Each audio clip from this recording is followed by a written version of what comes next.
my class in continuation with Unit 3, Measures of Central Tendency.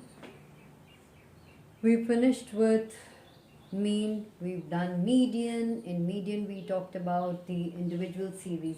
Median is a positional value in a series, and it is centrally located value of a series. That is, half of the values or the items of the series are above it, and half of the values of the series are below it. So it's known as a positional value. So calculation of median is done in all the three series: the individual series, the discrete series, and the continuous series. Alright. So now what is discrete series? That is, the variables are given with their frequencies. So we have variables that are given with their frequencies. So once you have an illustration given, so what do? You arrange the data in ascending order. If it is not arranged, make sure that it is arranged in the ascending order, which I generally, you can do it in descending order too, but I normally do it in ascending order. Second, then denote variables as x. Like I've made this illustration, I'm going to show it to you. First, the data is already arranged. Look at this illustration. And then denote variables. The variables I've denoted as x and the frequencies as f. Now, important thing is that you have to find this column, which is known as cumulative frequencies. So as you go down, you keep on adding up the frequencies.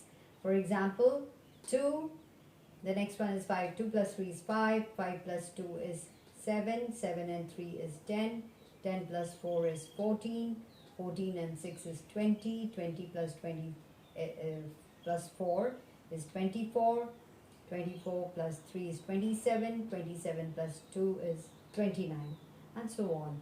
So this is how you will accumulate the frequencies against each of these variables given. So that's important. So you found out the cumulative frequencies, CF, and now we have to obtain the median size. So median size is, for that we must have the cumulative frequencies. The last one is, we know that the number is 29. So to determine the median, what we do is, we take median is in the size of n plus 1 divided by 2th item, where n is sigma f for the last CF, m is the median.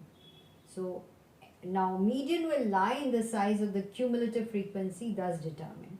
So we will find this out. Whatever the, so after, suppose now, look at this. Size of n plus 1 divided by 2th item is what? Sigma f or the last frequency. So what is that? 29. Size of 29 plus 1 divided by 2th item, that is size of 30 divided by 2th item, that is the 15th item. Now let's find out where the 15th item lies. You don't have to look into the frequencies, you have to look into the cumulative frequencies. Does it lie in 14? No, 14 is less. It will lie in the 15th item, here in the 20th cumulative frequency. And corresponding to that, x, don't look at the frequency, don't look into f. The x, that is the median. Here in this case it is 24. And so also, I mean, any value, if it had come to like 15.5 or 16.7, depending on the frequency, it would lie somewhere in the whichever cumulative frequency. So it would have been somewhere in the 20th. So with that, we finish with the discrete series. In the discrete series, variables are with frequencies, and median is calculated as n plus 1 divided by 2th item. N is cumulative frequency, the last cumulative frequency, or sigma f. Alright, so this is it.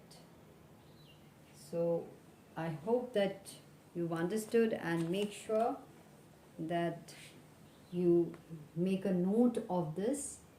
Do this illustration, and you must do an illustration from your notebook, and then you have to do the exercise.